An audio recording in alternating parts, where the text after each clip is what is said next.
Before the war, my hands knew the honest weight of a brick. They knew the fine grit of mortar, the satisfying scrape of the trowel, the solid certainty of a wall rising true under my eye.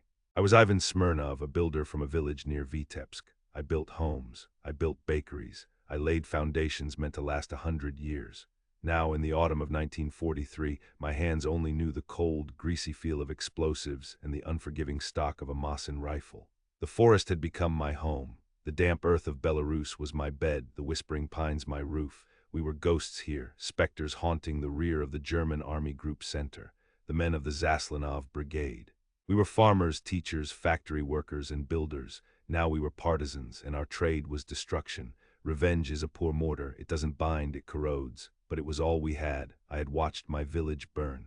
I had seen the black-clad Einsatzgruppen do their work, their faces impassive as they turned my world to ash and screams. I had seen my younger brother, Misha, fall near the well, just fall, a flicker of movement, then stillness.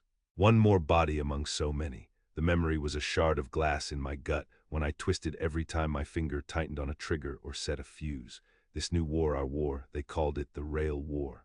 We were the termites eating the wooden bones of the German supply lines. For weeks we had been hitting the Polotsk-Vipsk railway, a derailed train here, a few meters of twisted track there, annoyances, pinpricks. But our commander, Sasha, a man whose eyes held the permanent frost of the first winter of the invasion, wanted to break its back. He unrolled a captured map on a bed of moss, the flickering lantern light making the lines dance like veins on skin.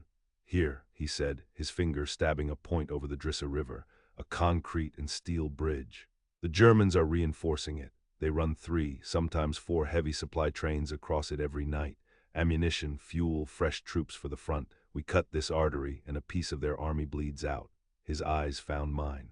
"Ivan, you know structures. You will take 2 men, scout the bridge, find its throat, and then you will cut it." I just nodded. I knew structures. I knew how a load is distributed, where the stress is concentrated. I knew that every great edifice has a single point of failure, a keystone that, once removed, brings the whole thing down in a cascade of its own weight. I had spent my life creating strength. Now my purpose was to find the weakness. We moved for 2 days, sticking to the deep woods and swamps, men becoming little more than mud and shadow. The air grew thick with the smell of coal smoke and German cigarettes. On the second night we crawled on our bellies to the edge of a ridge overlooking the river valley, and there it was. It was a brutish, ugly thing, not built with any grace, just German efficiency. 3 massive concrete piers sunk into the riverbed, supporting a lattice of steel. My bricklayer's eye dissected it instantly. The outer piers were heavily buttressed, but the central pier, that was the heart, it took the main load. The Germans knew it too. They had searchlights sweeping the water and machine gun nests dug in on both banks, and they had workers, dozens of them. Under the harsh glare of the electric lights, I could see the ragged, skeletal figures of our people, local villagers, being forced to mix concrete and haul stone to reinforce the base of the piers. Forced labor, my fear, the one that gnawed at me in the quiet moments, was seeing this. My people being used as tools to build their own cage, starved and worked into the very ground they once owned. A cold rage, clean and sharp, settled in my gut. I would not just break this bridge, I would obliterate it. I would turn it into a monument of dust and twisted steel. Sasha had given me a pair of captured German binoculars. Zeiss glass, powerful. I rested them on a fallen log, dialing the focus until the scene leaped into sharp relief. I scanned the guards first, bored, cold, smoking. Then the workers. Their movements were slow, weighted with exhaustion. Their faces were hollowed out by hunger, their eyes dead. I felt a familiar sickness rise in me. These were my people. This was my home. My gaze swept across the figures working on the central pier, the very spot I had marked for death. A man stumbled, dropping a heavy stone. A guard barked, shoving him with his rifle butt. The man struggled back to his feet, his body a collection of sharp, painful angles. He turned his head for a moment to wipe sweat or rain from his face, and his profile was caught in the harsh glare of a floodlight. The forest floor fell away from me. The air solidified in my lungs. My heart hammered against my ribs, a frantic prisoner. It wasn't possible. Grief is a master mason. It builds walls of certainty around a loss. The boy I had seen fall by the well, the brother I had mourned for a year, he was supposed to be a ghost. A memory, but this was not a ghost. It was Misha. Thinner, broken, aged a decade in a single year, but it was him, the same unruly shock of dark hair, the same way he favored his left shoulder when he lifted something heavy. My little brother who had taught how to skip stones across this very river, My breath came out in a ragged gasp. One of my men, Pavel, shifted beside me. "What is it, Ivan? You see the weak point?" I couldn't speak. I could only stare. The weak point, yes, I saw it. It had a name. It was Misha. My entire mission, the clean, righteous anger, the cold purpose, it all shattered. The charge I was meant to build, the beautiful, destructive force I would unleash, would be placed at the base of that pier. The blast would vaporize the concrete, the rebar, and any living thing within 10 meters. It would vaporize my brother. We crawled back into the darkness of the trees. The image of Misha burned onto the inside of my eyelids.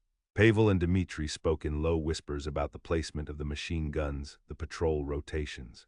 I heard them as if through water. My mind was a storm of impossible calculations. Duty versus blood. The motherland versus my brother. Sasha's orders were absolute. The bridge had to die. To fail was treason. To even speak of my dilemma would be seen as weakness. Sasha would remove me from the mission in a heartbeat and send someone else. Someone who didn't know the face of the boy working on the pier. Misha would die anyway, and the mission's success would be on other hands. No, this task was mine. This decision was mine. For the next 24 hours, as we lay in our cold hideout, I lived 1,000 lifetimes of torment. I remembered Misha as a boy, his face smeared with jam. I remembered him standing beside me, proudly laying his first uneven row of bricks on a shed we built for our father. His hands were meant to build too. Night fell again, the final night. The time had come. The charge was prepared, a heavy, malevolent lump of salvaged explosives packed into a canvas satchel. It felt like it weighed a ton. Every step toward the river was a step toward a choice I could not make. We slipped into the cold, black water 100 meters upstream, using logs for cover, the current trying to pull us into the light. My mind, the builder's mind, was racing, desperately looking for another way, another flaw in the design. But German engineering was thorough. The central pier was the only guaranteed kill.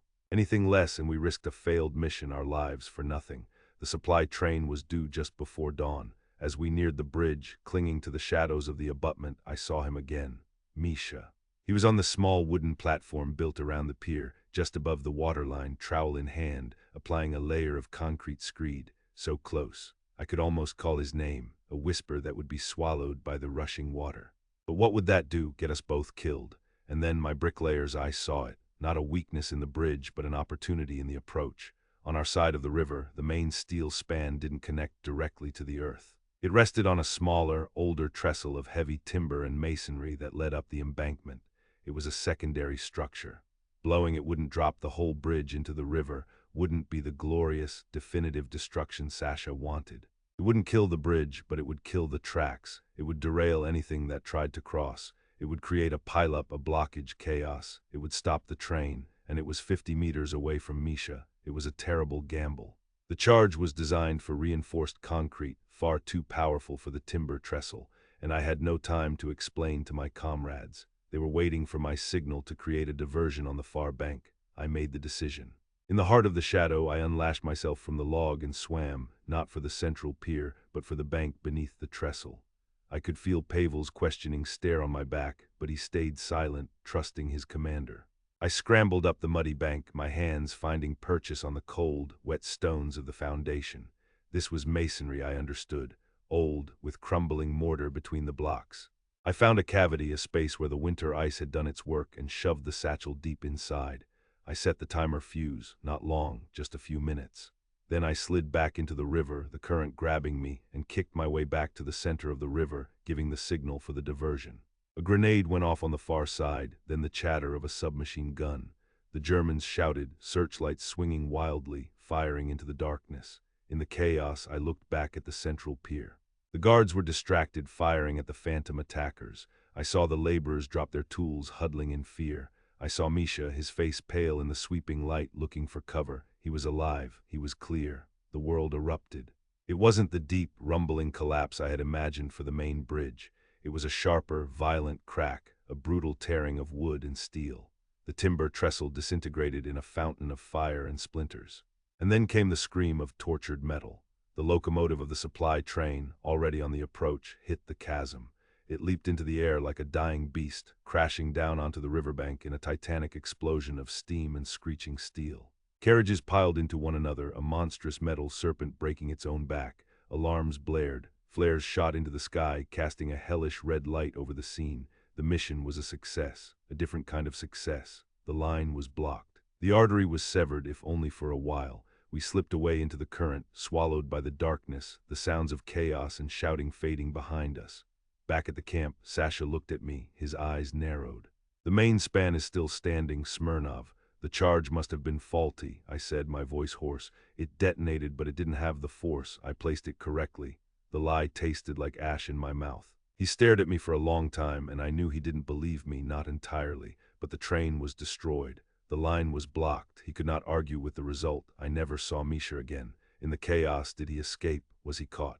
Was he shot? I will never know. I saved him from my own hand, but I could not save him from the war. I live with that uncertainty every day. It is a heavier load than any stone I have ever carried. I look at my hands now.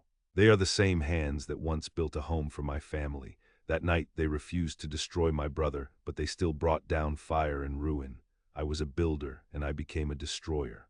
But maybe in that one moment, by choosing a different kind of destruction, I managed just once to build something, a chance, a hope, and for a partisan, a ghost in the forest that is sometimes all you have. These memories are heavy, but they must be shared. Subscribe to ensure these stories are never forgotten.